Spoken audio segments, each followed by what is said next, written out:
Agora, a gente entra na nossa pauta nacional porque Elon Musk anuncia o fim das atividades do X, o antigo Twitter no Brasil. O magnata atribuiu o fechamento às decisões do Supremo Tribunal Federal, citando nominalmente o ministro Alexandre de Moraes. A empresa adiantou que não terá operação própria no país, mas a rede social continuará disponível para os usuários. A empresa não cumpriu as determinações do STF para bloquear contas de investigados. Moraes elevou uma multa por descumprimento para R$1.400.000 por dia.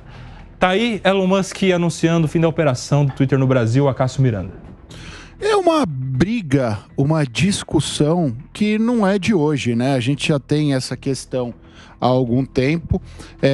Nós já discutimos aqui, inclusive em outras oportunidades, o marco legal da internet, todas as regulamentações das redes sociais exigem que as empresas tenham sede no Brasil, e o Twitter, o X, eu sou entusiasta do Twitter, do X, mas eu acho que todos nós precisamos cumprir as regras e a legislação do nosso país. Então, nada mais natural que essas exigências existam e todos precisam observá-las, independentemente de quem seja. Ô Diego Tavares, e a figura do Elon Musk? Mais uma vez no noticiário, é um personagem mundialmente conhecido, né? Não só pelos seus investimentos em tecnologia, na Tesla, nos foguetes, a exploração do espaço, SpaceX, mas também envolvido em muitas polêmicas com políticos, com entes públicos, governamentais e aqui no Brasil, em específico, com o STF e parece que principalmente com o ministro Alexandre de Moraes. Diego Tavares, a figura do Elon Musk mais uma vez sendo notícia. Exatamente, Koba. O Elon Musk ele tem deixado a figura do empresário, enfim, transcender para esse lado da política. Isso não é só aqui no Brasil, ele tem atuação política em vários outros países. E essa briga com o ministro Alexandre de Moraes também não é uma briga que se inaugurou agora. Já há alguns meses eles tiveram aí uma disputa, né, na rede social, na própria plataforma do X. O Elon Musk fez várias acusações, enfim. Então, não é algo que começou com esse episódio, o episódio dessa determinação judicial. Mas eu concordo com o Acácio. Decisões judiciais, elas são passíveis de crítica. É necessário que nós tenhamos a liberdade para criticar toda e qualquer instituição, que nós tenhamos liberdade de criticar uma decisão judicial, mas a decisão judicial, ela tem que ser cumprida. Então, permitir que uma empresa atue no Brasil descumprindo decisões judiciais abre um precedente muito perigoso, muito embora eu registre aqui a minha opinião de que a decisão em si, no mérito, é desarrazoada. Mas, como eu disse, a decisão deve ser cumprida. Mandou mal o Elon Musk de, por esse motivo, encerrar as atividades do X aqui no Brasil, e que não tem como ser mantida, como o Acácio também disse muito bem. Toda a legislação, todo o corpo de normas que regem a atividade nas redes sociais determinam a existência de um escritório aqui. Vai ser muito difícil que os usuários brasileiros prossigam na plataforma após o fechamento do escritório, porque a plataforma estaria atuando aqui de maneira ilícita, e observar a lei é o mínimo que qualquer empresa tem que fazer para atuar aqui no nosso país. Ô Priscila, explica pra gente esta multa por descumprimento, porque a plataforma ela não atua como investigada nesses casos aí em que ela está sendo citada, sendo oficiada o tempo todo. Ela seria como um ente terceiro a contribuir com as investigações, ou seja, os pedidos que saem do STF à plataforma, ao X, o antigo Twitter, são pedindo informações e determinando o bloqueio de contas. Explica a participação jurídica da plataforma do X nessas investigações, nesses inquéritos que acontecem no STF. Koba, é só para a gente falar para a nossa audiência que por que há essa desobediência? Qualquer pedido feito pelo judiciário, legalmente, a gente tem que atender, independentemente de atuar ou não, ou figurar como um ente desdobrado na esfera processual. Então, vou fazer aqui um exemplo correlato, tá?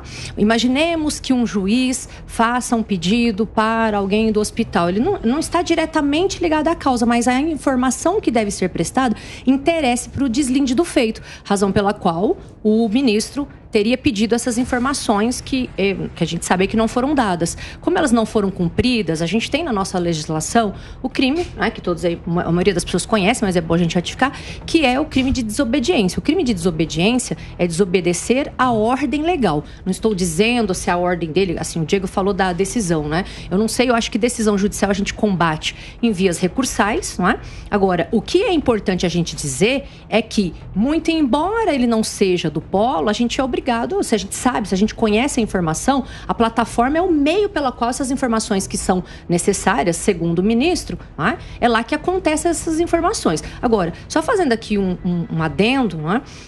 Ele teria encerrado a operação também para que, eventualmente, os seus funcionários ou os diretores não pudessem ser presos numa futura um futuro deslinde aí do feito, né? Então é muito mais do que brigar, né, com a decisão do ministro, retirando toda aí a sua operação. Eu acho que vai até além, eu não sei, tá? Mas penso eu que também seria para que eventualmente não haja responsabilização. Agora, ele poderia pedir essa informação? Não vejo nenhuma problemática nesse pedido, como eu expliquei, haja vista que se a informação interessa, muito embora não esteja no polo, possa ser pedida, né, através de decisão judicial. E a sua opinião, Luiz Fernando Pacheco? Olha, eu acho muito difícil que o X abandone o Brasil.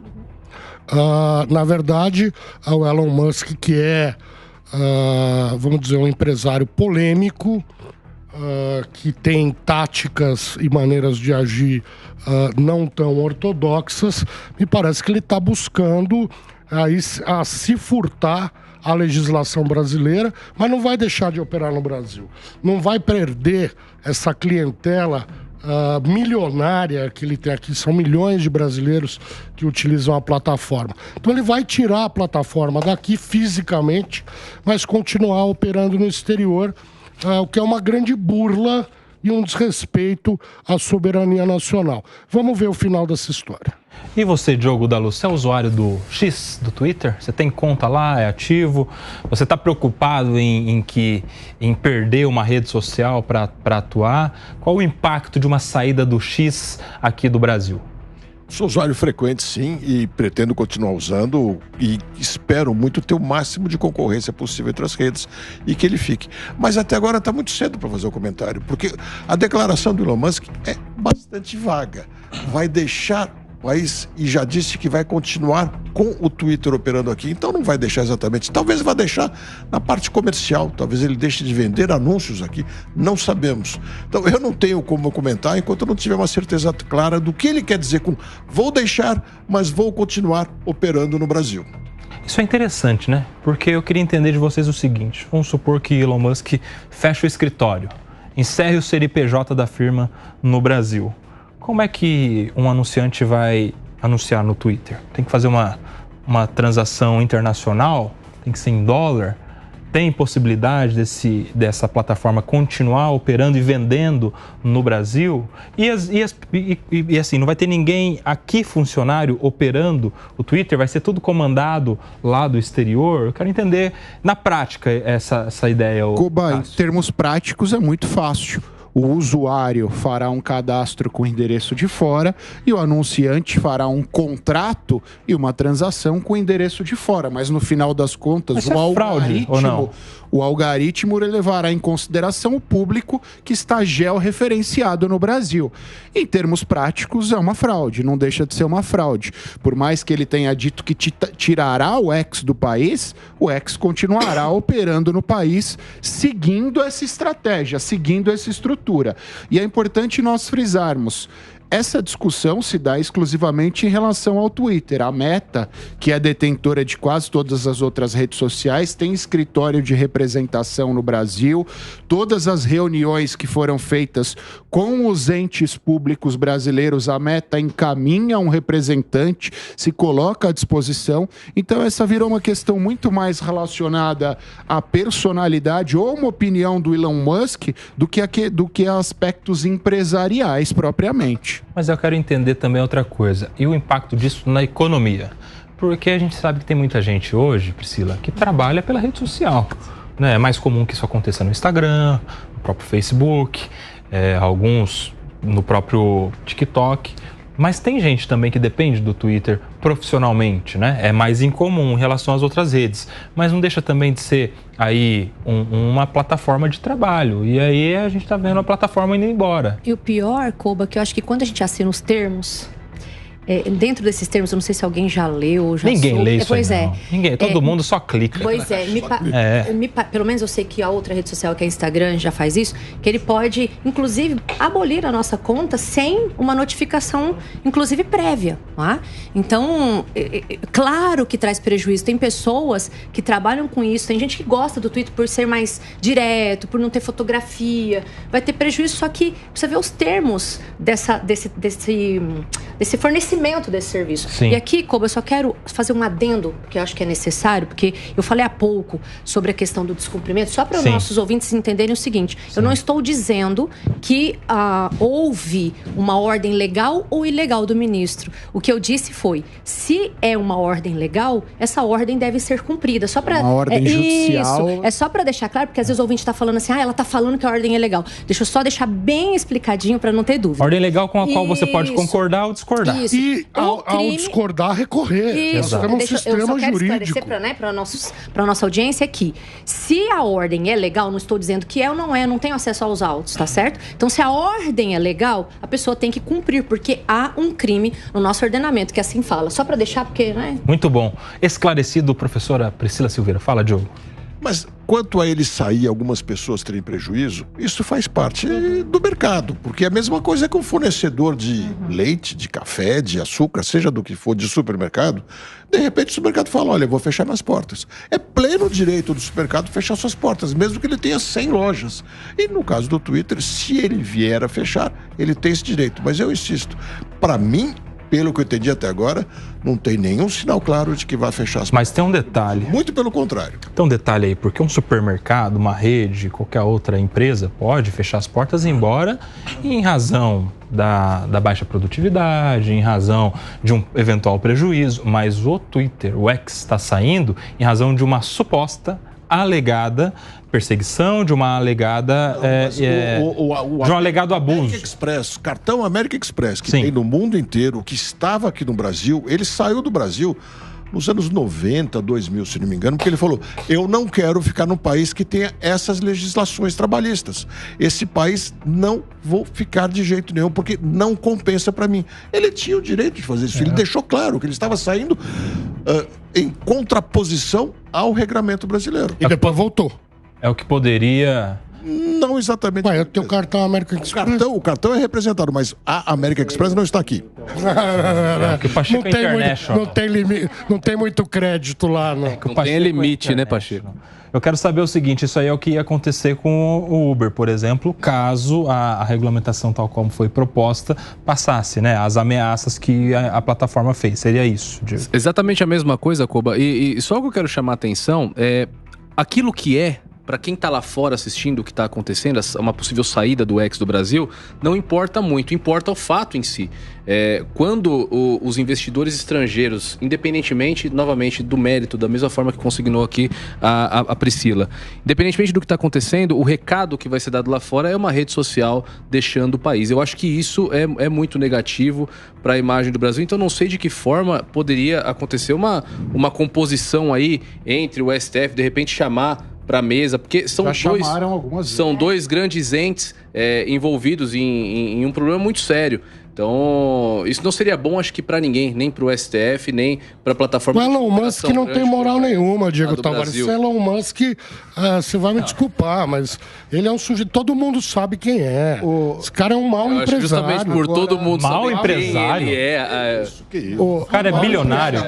Que está popularizando a viagem espacial é um mau empresário. Mau empresário não, né? Ele pode ser um mau político, Pacheco. Eu até posso concordar com você. Ele pode ser um mau empresário pro bolso dele. Mas o que ele está trazendo de bem estando aqui no Brasil? Eu não vejo nada. Está popularizando viagem espacial. Eu quero que popularize. Pro Brasil ele não está trazendo nada, mas para Argentina ele está colocando uma planta da Tesla lá, né? Sim, tá sim. Ele está trazendo a internet através da Starlink.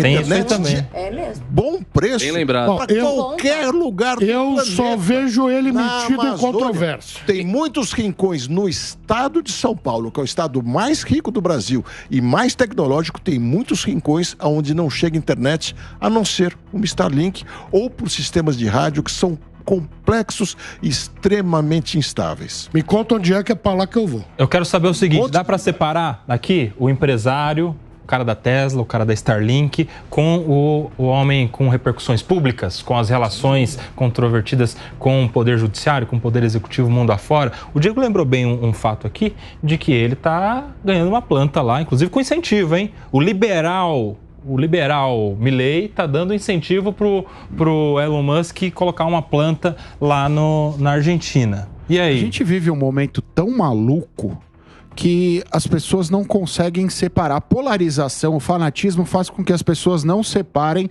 o joio do trigo. O Elon Musk é alguém polêmico, ele sempre foi alguém polêmico e nunca escondeu as suas opiniões. Não significa que o Elon Musk, empresário, necessariamente tomará as mesmas atitudes, será guiado pelos mesmos pensamentos que o Elon Musk polêmico, que o Elon Musk eleitor. E quando a gente faz essa comparação da American Express, quando a gente faz essa questão dos veículos de aplicativo, eu acho que toda essa discussão ultimamente está pautada por essa polarização. É óbvio, se uma empresa vem de fora para o Brasil, ela precisa analisar a legislação brasileira, e se nós temos problemas na legislação brasileira, seja na legislação constitucional, seja na legislação trabalhista, cabe a essas empresas indicarem esses problemas e nós, brasileiros, afinal somos nós os detentores da nossa soberania, determinarmos democraticamente se nós vamos alterar estas circunstâncias ou não vamos alterar. Vocês citaram o exemplo da Argentina. Sim, há uma planta da Tesla sendo construída na Argentina porque o Milei deu benefícios para que a Tesla fosse para lá.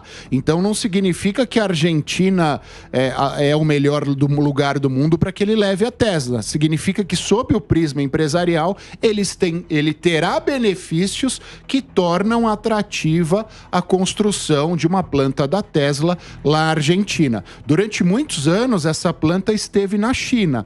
A China foi incentivando a Tesla, absorveu parte da tecnologia e hoje já não incentiva mais a Tesla, incentiva outros veículos, a construção de outros veículos elétricos que sejam de empresas chinesas. Então, o mundo empresarial nunca é uma equação simples e não dá para a gente misturar o mundo empresarial com essa equação política que a gente vive. Ô Diego, mas eu quero saber, se acontecesse no Brasil o que está acontecendo na Argentina, significa, se o Elon Musk tivesse algum incentivo para instalar uma planta da Tesla aqui no Brasil, você acha que a existência de uma planta da Tesla vai trazer, em um primeiro momento, de uma maneira mais rápida, para o local em que se está instalada a fábrica, mais tecnologia, mais acesso aos produtos desta empresa? O que se fala, por exemplo, de transmissão de tecnologia, não é isso, Acácio, que está agora em todos os contratos de relações internacionais? Por exemplo, na Argentina, a gente não vai ter argentinos tendo acesso a essas tecnologias e aos benefícios dela de maneira mais rápida do que aqui no Brasil, por exemplo? Olha, Koba, sem dúvida nenhuma, essa é a tendência. Não é sempre o que acontece. Vamos lembrar, por exemplo, que aqui no Brasil nós temos o setor automobilístico recebendo incentivo há mais de 70 anos. Mesmo assim, o Brasil segue tendo os automóveis, alguns modelos mais caros do mundo. O mesmo carro que você paga X em países como a Argentina, em países como o México, você paga 4, 5X aqui no Brasil, modelos equivalentes. Então, isso depende realmente, como você disse, da forma com que é negociada a vinda. Agora, uma coisa é inegável.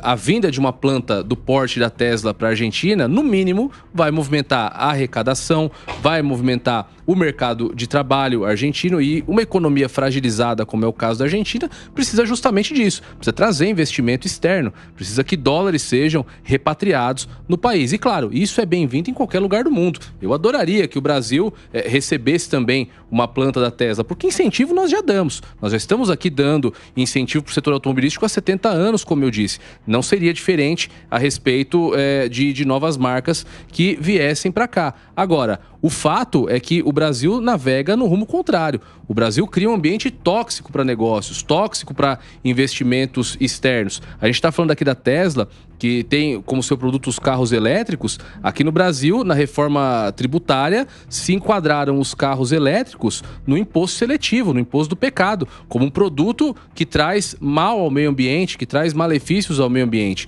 Então, o que a gente precisa é analisar a situação concreta, é fazer uma análise pragmática do que realmente está acontecendo. Eu acho que o Brasil teria condições de substituir a Argentina na recepção dessa planta, mas, novamente, pelo nosso ambiente de negócios aqui, pela nossa tributação confusa e por diversos outros fatores que prejudicam demais o ambiente do empreendedor aqui no país, isso acabou ficando para os nossos vizinhos.